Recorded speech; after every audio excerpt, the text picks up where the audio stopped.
Ever been confused, bewildered, perplexed? If you answer no to any of these questions, then you're wrong. I'm sorry, but we've all been there. Learning about Egypt is the definition of being confused. Don't know why? Just put two and two together. Egypt is confusing. Now, for this video, we're going to try and make it not confusing, all while complaining about the fact that Lower Egypt is above Upper Egypt. Yeah, that's right, it is. Deep breath.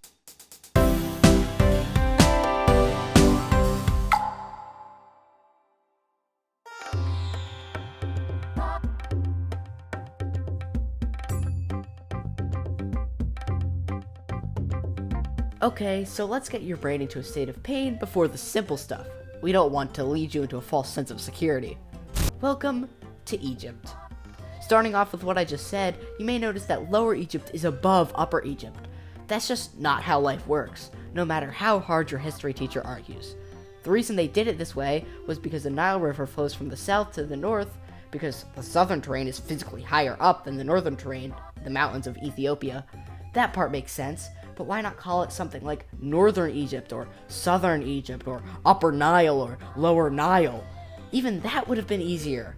Again, we understand that your history or geography teachers might tell you that things labeled upper on a map don't have to be what we most likely think it is towards the top. And they say that there's no upside right way on a map, which is true, but keep in mind our small brains have trouble comprehending such facts. I just said that so they'll show this in your classes. We gotta put in a little sweet talk, saying your history teachers are right, make them happy. They deserve it. But the Egyptians could have been nicer to future generations learning about them by making it simpler to us, not them.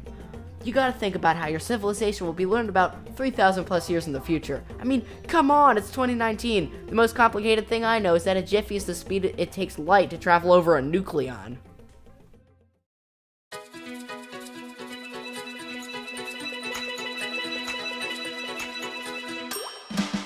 We just overloaded your mind and forced you to learn that things labeled upper on a map don't necessarily have to be north. And we're not sorry. So, to calm you down, and we know that you need to be calmed down after the last paragraph, again, not sorry, we're going to treat you to some fun and simple geography. So, ancient Egypt as a civilization was basically just along the coast of the Nile River, because they were, in the middle of a desert, and it was the only source of fresh water for like 1 billion miles. Why would you even set up a civilization in the middle of the desert anyway? Don't answer that, it was a rhetorical question, we know the answer. We're going to tell you the benefits of living in a desert. Surprisingly, there's more than one. As the Egyptians were in the middle of a barren wasteland, they were very safe from attackers. To the north, we have the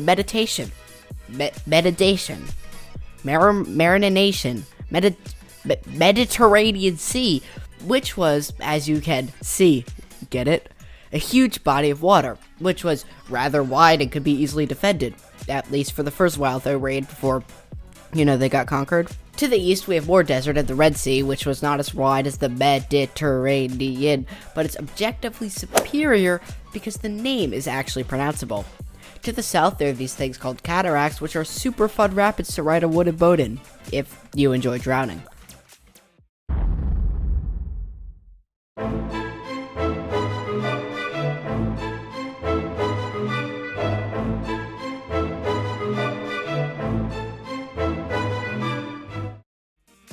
Finally, to the west is the Sahara Desert, in other words, an uncrossable chunk of orange hatred. Ancient Egyptians couldn't just get an Uber to take them across the 2,229 miles of desert to the Atlantic Ocean. Seems that the Egyptians were kind of trapping themselves in, doesn't it? Sort of. But this wasn't a problem because of the pretty great farming that came with living by a river. Now, I know what you're thinking. Good farming in a desert? Yeah, right. But let us explain. So the Nile goes through Upper Egypt until it reaches the Mediterranean Sea in Lower Egypt, where it splits into a delta. A delta is a triangular-shaped area of land made from soil deposited by a river. Basically, this means the Nile became a freaking spiderweb of rivers. Okay, not really, but you get the point. Because the main river, in this case the Nile, creates sediment or silt which builds up inside the river, which in turn creates these islands where farming is super awesome. Every year from heavy rain and melting snow in Ethiopia, the Nile and its delta flood, which replenishes the ultra-fertile silt that's been used up due to said super awesome farming. In fact, 2/3 of the Egyptians' crops were from the delta, the other third just along the Nile where it also floods. So, deltas are awesome. If you don't have a delta for yourself, you should really get one. Why? Well, if you haven't got the point yet, it's free. Farming benefits. That brings us to today's sponsor, Delta! Not the airline company, no. We're talking about the River Installation Company. Here at Delta, we dig only the highest quality rivers. If you can draw a line on a map, we can make it. So now that you've heard how great these things are, don't you want one for yourself? Of course you do! That's why, for a limited time, we are selling Deltas for 50% off. That's right. If you call within the next 3 galactic years, you will get your Delta 50% off with free, that's right, free installation. Our team of highly trained professionals will come to your desired location and will begin digging a trench of your requested length and depth. Then, we'll fill it up, build some mountains, pray to the weather gods for the right snow and rain, and then after 100 or so years, your Delta will be a fantastic fertile farming paradise. And if you opt in for a premium bundle, we will offer 100% refund if your Delta isn't up to your expectations. So don't wait. Call the toll-free number on the screen right now for your very own Delta at 1-800-DELTA. That's 1-800-DELTA.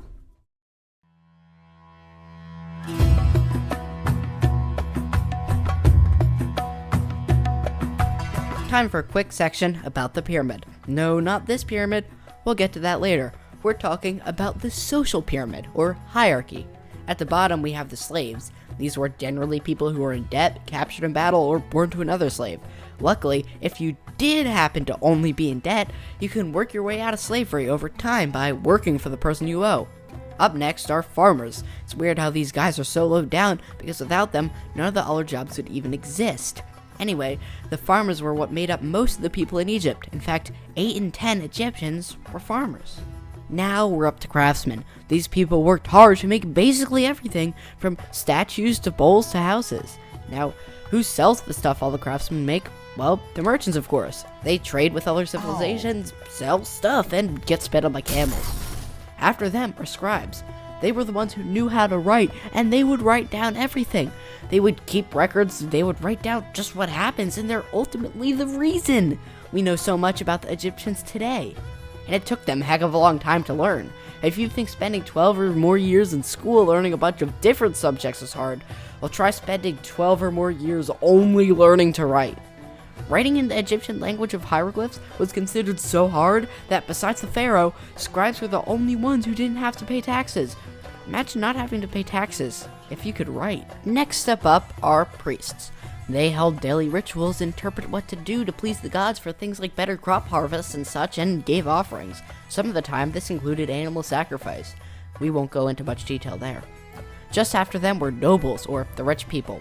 That's literally it. They were just rich. Next are people who worked for the pharaoh and the government. Then finally, the guy with the strange hat, or pharaoh, or king, or sometimes queen, whatever you want to call him. The big boss guy. That was the guy who sat in the big boy chair getting cooled down by olive leaves and building gigantic triangles, for religious reasons.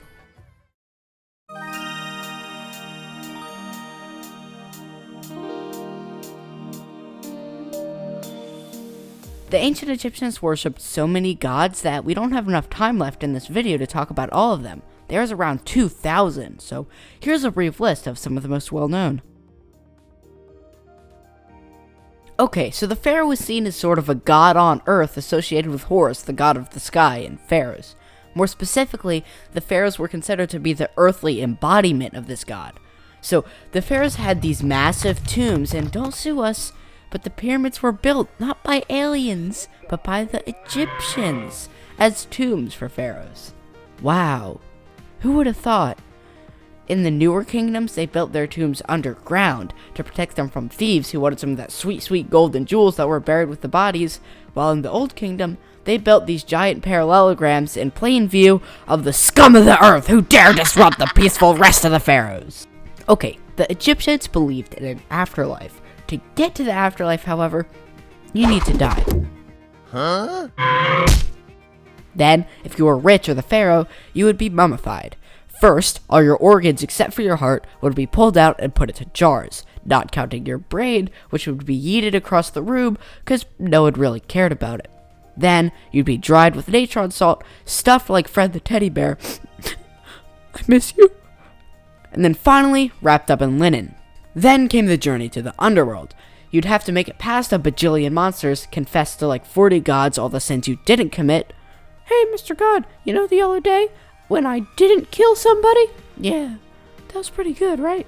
Then you'd be judged by putting your heart on a scale and seeing if it weighed less, or more, or the same as the feather of order and justice. That's why you needed to keep your heart. You see, the heart was believed to be where the soul was. So, by weighing it versus the almighty feather of truth, you're seeing whether your heart was heavy because you did bad things or light because you were good.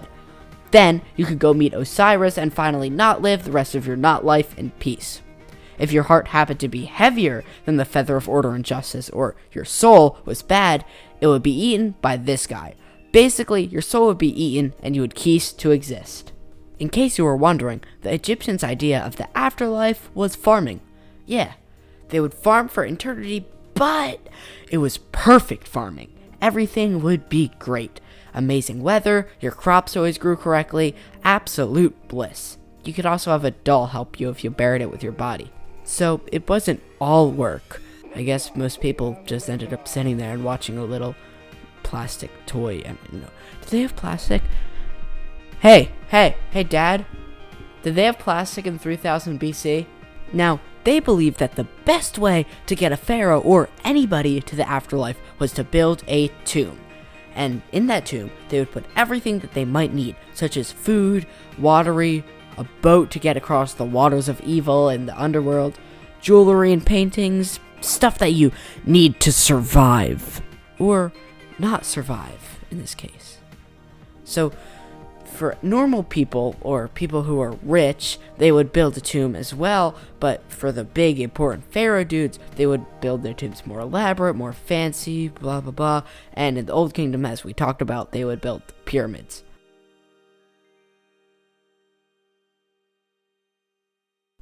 So, as an apology to all the history teachers out there who might be watching this video, or kids, I doubt they would care though, we did leave out a lot of things, such as their writing language of hieroglyphs and other details about religion and whatnot.